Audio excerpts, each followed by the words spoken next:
Boa noite a todos. Mais uma vez, é um prazer, né, estar aqui com vocês para nós falarmos hoje sobre um assunto pesado, né, que é o suicídio. O suicídio ele está tratado na parte 5, Preocupação com a Morte, livro 4, Esperanças e Consolações. Antes de começar a leitura, vale dizer que, para cada 100 mil habitantes, 10,5 irão suicidar-se. No Brasil, a taxa é de 6,4 para cada 100 mil habitantes, sendo que dessa taxa, 10,3 são homens e 2,8 são mulheres.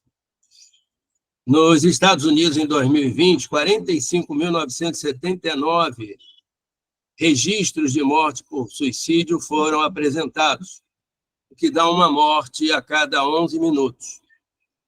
Isso quer dizer que, ao terminarmos aqui o nosso trabalho, 5 pessoas terão fenecido por suicídio. No Brasil, em 2010, eram 9.450 casos de suicídio. Em 2019, 2020, 13.523. Hoje, nós já passamos de 14.000 mortes por suicídio. Ou seja, hoje, até meia-noite, irão fenecer 38 pessoas. O Brasil está entre os países que mais registram índices de suicídio, fora do que é chamado cinturão do suicídio, que é lá em cima, Noruega, Dinamarca, o próprio Japão e tudo mais. Uma peculiaridade é que há um paradoxo de gênero. As mulheres tentam mais suicidar-se, mas os homens são os que morrem mais. Dentro dessa linha de raciocínio, eu queria deixar também registrado que o Brasil, infelizmente, é o primeiro lugar em assassinatos de LGBTQIA+. Quem mais se suicida no nosso país? Os indígenas. Por vários motivos, os problemas na aldeia, mas notadamente os problemas da cultura chegando, né? Das cidades, depois os negros e, por último, os brancos. Quando a gente trabalha no processo terapêutico, nós percebemos que há uma diferença com relação à questão do suicídio, do querer morrer. E vale a pena aqui fazer essas colocações, as questões são bem pequenas, e eu acho que essas colocações são interessantes. A menina que chega em casa chorando com 14 anos, que terminou com o namorado, entra no quarto e diz para a mãe que quer morrer, é uma força de expressão. Ela ali queria sumir e tal, essas coisas todas, mas não há que se preocupar com esta situação. A preocupação ela acontece principalmente nos consultórios, sabe-se disso, é quando começam as ideações suicidas e os planejamentos. Quando um paciente já começa a dizer que pensou se era melhor pular nos trilhos do metrô, se era pular do 8º andar, ou se era para tomar chumbinho, coisas dessa ordem, ele está passando do imaginário, da fantasia, da ideia do simbólico para o literal. E é aí que se torna fundamental a intervenção. Não só a intervenção do profissional, mas a intervenção familiar. Há necessidade de uma rede de apoio para aquele sujeito. Há necessidade de que ele seja acolhido e entendido.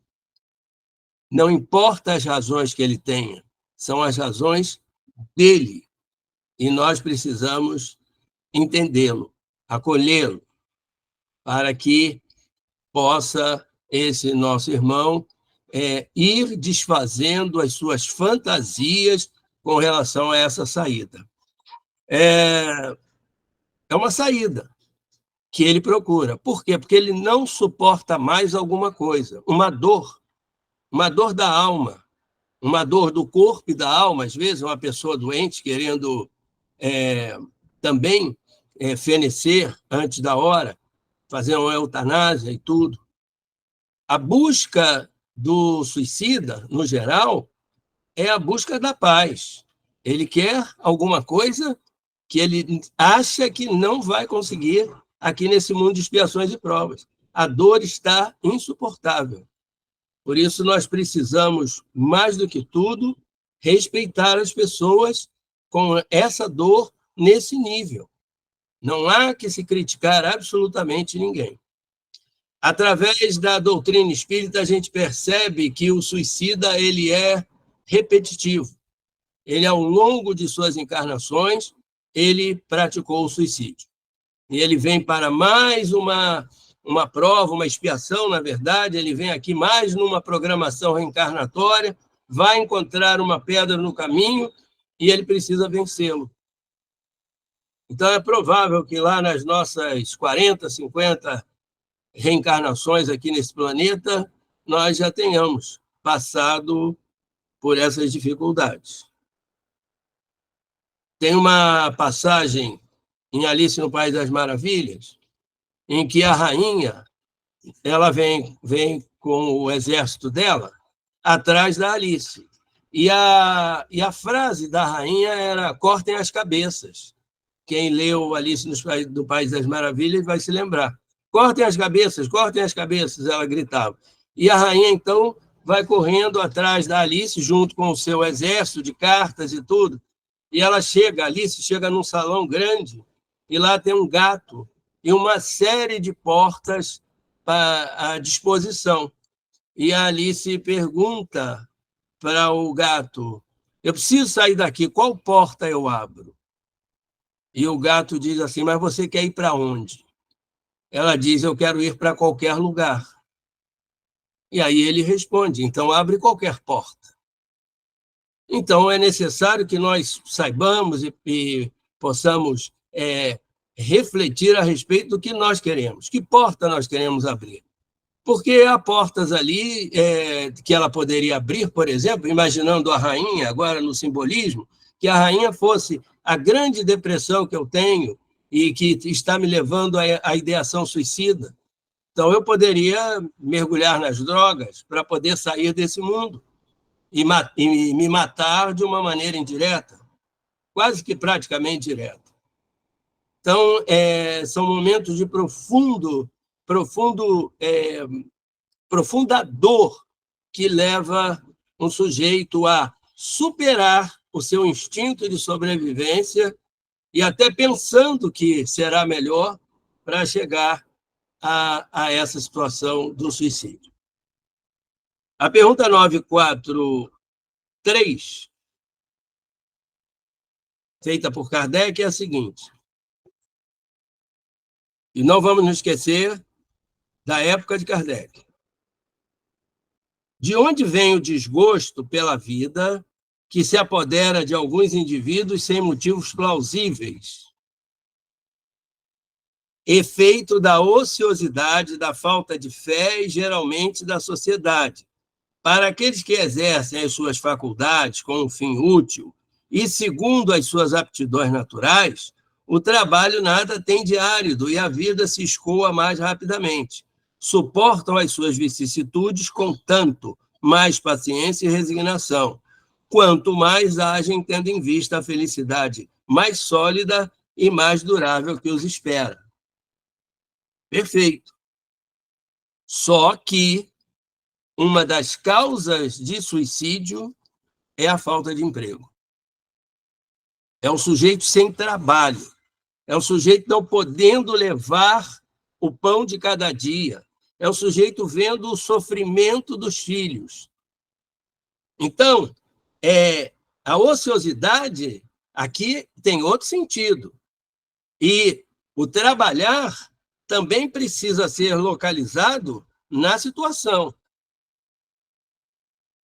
A resposta, não tem dúvida, Mas nós precisamos repensar a respeito das coisas, né? E recolocá-las e reposicioná-las. Eu tenho certeza que todos os grandes pensadores, e vamos colocar Kardec como isso, como um pensador, todos os grandes pensadores, eles querem que nós reflitamos a respeito do que foi dito e que as coisas não paralisem ali, né? Então, o suicida não é porque ele é um sujeito que não quer nada, é ocioso, não vê. Não, não é isso. Cada um tem uma situação. Agora, a gente tem que entender que a fé, e aí é muito importante, duas coisas são fundamentais: a fé e o conhecimento, para aplicar com sabedoria. Como eu sempre digo, o conhecimento é estéril. O conhecimento, você tem os grãos, né, de árvores frutíferas nas mãos, mas nas suas mãos não servem de nada. Você tem que aplicar na vida. Então, a religiosidade é fundamental. Quantas pessoas não foram salvas, sem que nenhum de nós soubesse, ali na Ramatiz? Quantas pessoas já não entraram, sentaram-se para ouvir uma palestra do Celso, do Paulo César, e saíram de lá repensando as questões da vida, por causa da fé, e repensando e ganhando forças para poderem sobreviver àquilo que tanto lhes açoitava naquele momento. Não me lembro quem, não foi comigo, me contou que... Então, lá no Orelhão, eu trabalho no Orelhão. Eu sempre achei, vou puxar a brasa para a minha sardinha, sabe? Eu tive o prazer de trabalhar, fui instrutor da Escolinha de Médiuns, fui instrutor da Sexta-feira, fui palestrante durante 6 anos, dei passe e tudo mais. Mas eu sempre achei que era um trabalho notável você receber as pessoas com um sorriso, com carinho, com afeto, no primeiro momento que elas chegam numa casa. Então, ali no Orelhão é um negócio assim, impressionante, onde você pode transmitir, a pessoa dizer, a primeira vez que eu venho aqui na casa, eu digo, seja muito bem-vindo, tomara que você goste, que fique como é o tratamento, e a gente vai e explica, porque é o cartão de visitas da casa. E uma pessoa, não me lembro quem, contou que chegou um sujeito, parou ali no balcão, botou o braço sobre o balcão e começou a falar, que ele queria se suicidar e tudo mais. Falou. O nosso irmão teve a inteligência de ficar só ouvindo aquele desabafo, sem grandes elucubrações, irmão, é karma, é não sei o quê, que você tem que... Não, só ouviu. E quando o sujeito acabou de falar, ele disse, eu vou tomar um passe. Já estou muito aliviado. Muito obrigado por tudo que você me falou. E ele não tinha dito nada. Não tinha dito absolutamente nada. Ele tinha simplesmente ouvido aquela pessoa, acolhido aquela pessoa, entendido que aquela pessoa poderia estar com aquele pensamento. Poderia estar. E a gente não tem que criticar, a gente tem que acolher e demover, obviamente, mas com esse sentido. Pergunta 944. O homem tem o direito de dispor de sua própria vida? Não. Somente Deus tem esse direito. O suicídio voluntário é uma transgressão dessa lei. Para nós todos aqui é óbvio isso, mas tem gente que não acha, porque vai falar que é o livre-arbítrio dela. Mas nós sabemos que é a oportunidade que o sujeito tem aqui de, através de uma programação reencarnatória, ele esmerar-se, progredir, evoluir, crescer. Mas isso é através do quê? Através do entendimento, da compreensão que nós já temos. De que maneira? Aprendendo, lendo, estudando. É um fortalecimento do conceito de que eu acho que Joana disse e Emmanuel também, estudar. Disciplina, mas estudar, nós temos que estudar. Quanto mais a gente estuda, mais a gente percebe a coerência das coisas e vai tendo noção absoluta. Um recorte aqui, que não vai causar nenhum dano ético, o filho de uma paciente tem pensamentos suicidas o tempo todo e ele diz para ela, um homem já de seus 36, 37 anos, mãe, eu só não me suicido porque eu sei o que vai acontecer lá, ele é espírito. Eu só não me suicido porque eu sei o que vai acontecer lá. Então, ele sabe que esse desejo que aparece e que é seduzido e sedutor para os nossos obsessores, em função da baixa da nossa vibração, então eles vão lá e falam, né? Me lembro que um grande radialista da Rádio Rio de Janeiro, que faleceu, infelizmente eu não estou lembrando o nome dele, ele disse que num momento de grande tristeza, dor, perda, ele ia para a varanda da casa dele e ouvia aquela voz, pula, pula. Ele disse isso no rádio. Gerson Simões Monteiro. Gerson Simões Monteiro. Não foi isso, Norminha? Foi. É sempre bom ter crianças e jovens no nosso grupo, porque eles têm boa memória, né? 944A. O suicídio não é sempre voluntário? Responde aos espíritos. O louco que se mata não sabe o que faz. É óbvio. Aquele que não tem noção, que não tem conhecimento, que não sabe o que está fazendo, ele terá uma outra interpretação do seu gesto. Não nos esqueçamos que nada é punitivo, tudo é educativo. A lei não é dente por dente, olho por olho. Qual o tempo necessário da duração das penas? Não, qual o tempo de duração das penas? Resposta, o tempo necessário para que o indivíduo se melhore. Se melhore. E, por último, que pensar do suicídio que tem por causa o desgosto da vida? Insensatos, porque não trabalhavam. Por que não trabalhavam? A existência não lhes teria sido tão pesada. Aí nós vamos também voltar ao século XXI, tá certo? É uma insensatez? Sim, mas nós todos, lembremos-nos, podemos ser tomados por essa insensatez.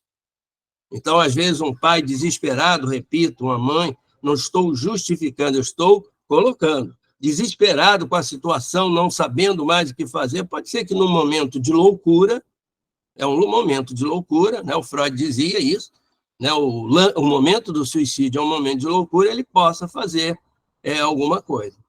E aí, o que aparece de novo? A existência não lhe teria sido tão pesada se soubessem todos o porquê das coisas. Mas, mesmo assim, todos nós, muitas vezes, ficamos em dúvida se a cruz que carregamos ela é mais pesada do que aquela que nós podemos suportar.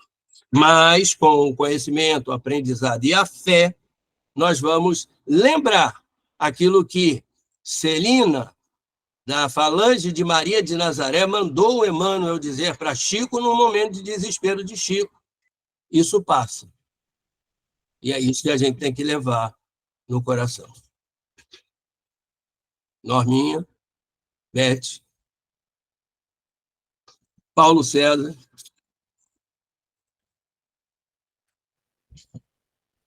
Meu querido amigo e mestre Sérgio, tem uma amiga minha que trabalha no CVV, né?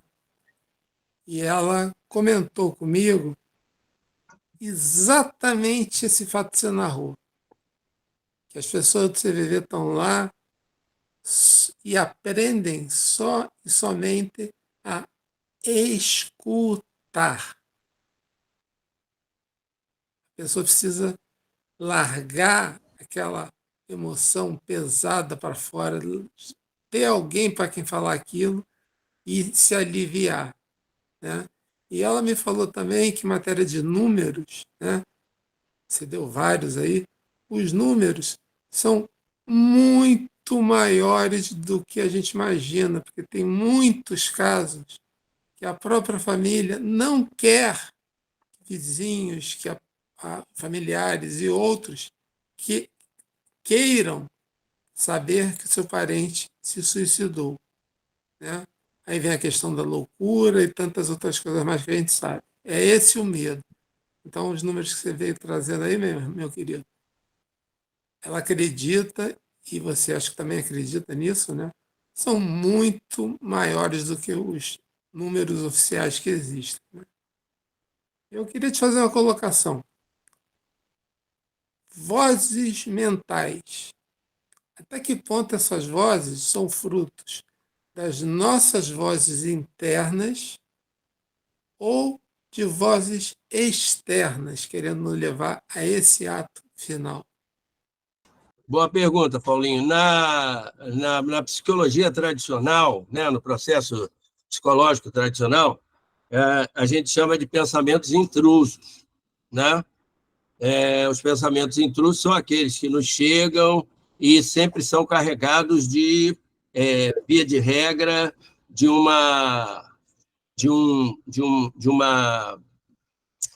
assim, de uma tristeza, de um desejo para o ruim. A palavra me fugiu agora, mas seria dessa ordem, né? Agora, a gente precisa ter o discernimento, e aí, falando sobre isso, veja só, vamos pensar aqui, se eu consigo concatenar a minha ideia. Internamente, então, seria algo que viesse do inconsciente para o consciente. Então, era algo de dentro de mim falando comigo, né? Então, neste momento, eu preciso ter o discernimento de separar joio com trigo. As vozes externas, né, que poderiam ser uma inspiração do mentor espiritual ou alguma coisa como a do Gerson Simões Monteiro, querendo prejudicá-lo, também passarão pelo filtro do ego, do eu estar presente, né, do eu aqui presente, do eu acordado. Eles passarão por esse filtro. Esse filtro é que poderá dizer melhor, quanto mais eu estiver preparado, ou seja, uma peneira quanto mais fina, melhor, o que me serve e o que não me serve. Vou aqui fazer um recortezinho, mais um recortezinho. Uma paciente tinha muitas e muitas ideações, né? Pensamentos intrusos, né? Para ela fazer errado, pensando em tragédias que poderiam acontecer, né? Ela tinha medo de tudo, de ser presa, não sabendo por quê, de acontecer uma série de eventos lá com ela. Então, o trabalho terapêutico foi se desenvolvendo, ela numa profunda depressão também, o trabalho terapêutico foi se desenvolvendo, e num determinado dia, que ela estava muito, muito, muito melhor, né? É um daqueles casos de sucesso, ela muito bem, ela contou que o filho dela passava por inúmeras dificuldades, e que naquele momento ela estava com medo dela estar regredindo na recepção desses pensamentos intrusos. E aí, a intervenção feita foi o seguinte, que eu fiz foi a seguinte, você acha que se o meu filho estivesse passando pelas dificuldades do seu filho, eu não estaria preocupado? Você acha que Dona Maria não estaria preocupada? Que seu Antônio não estaria preocupado? Todos estariam preocupados. A gente se preocuparia com quem não estivesse preocupado. Então, para você perceber a diferença daqueles pensamentos intrusos que chegavam a você e desses pensamentos que acontecem conosco. Quem tem filhos vai ter preocupação, por exemplo, né? E tudo isso, então, passa pelo crivo do conhecimento, quanto mais a gente perceber e entender, e da lógica, do bom senso para cada um deles. Eu não sei se eu te respondi a contento. Perfeitamente. Obrigado, Sérgio. Ciência e espiritualidade levantou a mão. Então deve ter levantado 2 mãos. Oi, Sérgio, sou eu, Sérgio Vidal. Ô, Vidal! Eu não resisti, talvez seja um pequeno desvio, mas é basicamente a mesma coisa, né? Já que você é um especialista no ramo, de raro em raro acontece algum crime hediondo aí, e a pessoa que comete esse crime se diz assim, impulsionada, sugerida, premida por vozes, por isso, por aquilo. E me vem sempre a sensação forte de que é um obsessor ali induzindo a pessoa para aquilo. Agora você trouxe vozes internas. Dá para distinguir um do outro? Nos Estados Unidos teve dá. Nos Estados Unidos havia um sujeito que ele ficou famoso pelo nome de Filho de Sam. Ouviram falar? Ele dava um tiro nos casais, ele atirava nos casais em Nova York. Foi um reboliço danado. Ele achava que o cachorro do vizinho dava ordens para ele fazer isso, né? Então, é uma alucinação que o sujeito tem. Ele tem uma alucinação, ele vê alguma coisa externa, né? Por exemplo, por quem tem o delírio persecutório. Eu já peguei, olha, isso é verdade, já peguei paciente com delírio persecutório. Um deles me disse uma vez o seguinte, que ele conhecia uma moça, isso é verdade, é para aliviar, assim, mas para a gente, não é para rir, quer dizer, mas é um negócio assim que, para mostrar a que ponto chega. Ele conhecia uma moça que trabalhava na Rede Globo e na área de programação, ela ajudava lá no programa do Chico Anísio, né, de Escolinha do Professor Raimundo. E ele cismou que o professor Raimundo criou uma piada, um negócio qualquer que era contra ele. Que tinha sido uma piada. Ele disse, olha, o Chico Anísio uma vez fez uma piada comigo. Mas como é que ele te conhece? Não, mas tem um amigo que não sei o quê, amiga que conhece, que deve ter contado para ele, aí ele inventou e tudo. Né? E não é tão fácil dizer, mas você acha, as piadas do Chico Anísio elas são gravadas com antecedência, que não sei o quê, você tenta explicar, mas é um delírio. Aliás, é uma alucinação. Né? Nesse caso dele, é um delírio. Né? Ele delirou vendo isso. A alucinação é quando a gente vê. O sujeito com alucinação é aquele que ele cisma para você, com você, que no quarto andar do prédio dele tem alguém que está fazendo uma macumba contra ele. Aí você diz, mas se você não mora num prédio de 3 andares, ele diz, mas no quarto andar tem alguém. Né? Esse é o que ele tem uma forte convicção. Isso é o delírio. A alucinação, ela pode. Eu posso alucinar também através da voz, da audição. Alguém falar em mim, como eu também posso ouvir. Né? Eu posso ser uma pessoa com um processo de alucinatório assim, e não é incomum, não. Chama-se autorreferência isso. Eu, por exemplo, estou no trabalho, aí os colegas estão conversando, eu acho que eles estão rindo de mim, e eu consigo captar que um disse, olha lá, é o Sérgio, e não houve nada disso. Né? Então, é uma gama, Vidal, sabe? Mas elas podem ser externas ou internas. Mas você não exclui a possibilidade de ser um processo obsessivo, no caso desses. Sempre há um processo obsessivo. Também sempre há. Sempre há um processo obsessivo. Sempre, sempre. Então, seria algo assim: o processo obsessivo se dá através de uma alucinação, de um delírio, algo assim. Induz isso e ele executa. Eu diria o seguinte: o sujeito tem um defeito no computador dele que permite a entrada de vírus. O obsessor é o vírus. Uhum. Mas ele vem com um defeito. O esquizofrênico vem com um defeito. Esquizofrenia não cura. Né? Então, todas essas patologias elas não são curáveis, mas elas podem ser contornadas, tratadas, né? Equilibradas.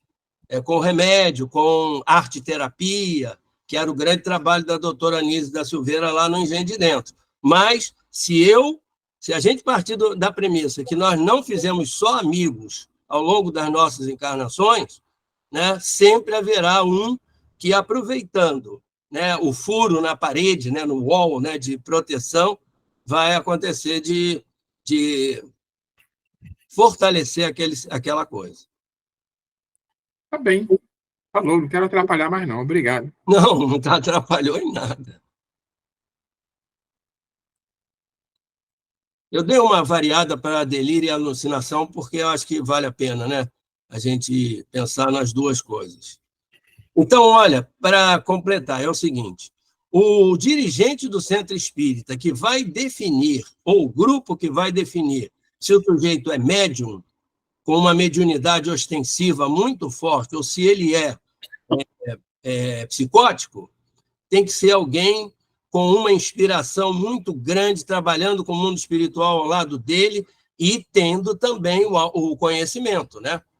Para que o mundo espiritual possa dispor do conhecimento dele, né? Eu lembro sempre do seguinte: eu posso me lembrar de uma história que me contaram há 10 anos durante uma palestra, mas eu nunca vou contar uma história que eu nunca ouvi numa palestra. E eu posso me lembrar dela. Por quê? Porque o mentor naquele momento, ou o mentor do trabalho, me puxou da minha biblioteca de conhecimento aquilo e me trouxe à mente. Eu não vou nunca contar uma história que eu não sabia, a não ser que seja um outro tipo de mediunidade, né? Que aí eu esteja tomado pela entidade. Mas na inspiração, é assim. Na inspiração, eu tenho uma história para contar de um monge budista e tal. Se você está contando, é porque você se lembrou na hora, mas esse se lembrar na hora foi uma inspiração. Que lá na Ramatiz aconteceu com vocês todos, comigo. Uma inspiração que acontece a toda hora, é quando o dialogador sente que a mãe do sujeito está lá perto. E ele diz: olha, você pode, por exemplo, você pode nem acreditar em mim, ele está recalcitrante, mas você viu que ele está pensando. Ele já foi para lá, porque o mundo espiritual já deu uma maciada nele. Seria tolo eu pensar que em 20 minutos eu vou conseguir doutrinar um mago de 5.000 anos sem ele ter sido amaciado. Aí eu posso chegar e dizer para ele, tem aquela inspiração, e digo: olha, você se lembra? Ah, não me lembro, já não gostam mais de mim, mas vamos ver. E aí posso chamar, né? Isso é uma inspiração, né? Você vai ser inspirado a puxar aquilo ali. Mas você tem que ter ouvido em algum lugar, na escolinha de médios da Ramatiz, isso. Outro dia, eu vi contar uma piada aqui boa, muito boa. Eu tinha um doutrinador que tinha perdido a paciência com a entidade. Aí, quando o rapaz levantou e disse assim: esse moço fez escolinha de médiuns do BOP. Não foi escolinha de médiuns da Rotina, fez do BOP. Pode falar, Celso. Só trazendo aquela história que você falou da pessoa que vai para o local com a ideia de suicídio e sai do local deixando essa ideia de lado. Aconteceu numa das palestras, a gente estava lá na quinta-feira, era quinta-feira, parece passe, e aí acabou a palestra, fui lá para o passe e tal, aí estou indo embora, veio um cidadão, obviamente eu nunca tinha visto, e o cara falou assim: pô, posso falar contigo? Eu falei: claro, não tem problema nenhum. Ele: cara, eu vim aqui com a ideia de me matar. O cara falou firmemente: vim aqui com a ideia de me matar, meu irmão. O que eu ouvi mudou a minha história. Aí estava me agradecendo, eu nem sei o que eu falei, mas para ele fez sentido, eu não lembrava o que era, mas para ele fez sentido. Aí o cara entrou, tomou o passe e saiu aliviado. Então, isso que você está falando, cara, é isso mesmo. Sabe, às vezes acontecem situações que a gente nem imagina o que está falando, né, através da inspiração, não sei de quê, e atinge aquela pessoa que precisa ouvir aquilo. Só uma palavra, só uma coisa. E ela sai dali tranquila, porque os mentores, os guias, a conduziram ela até ali, para que ela tivesse aquela oportunidade de ouvir aquilo que foi dito. É isso.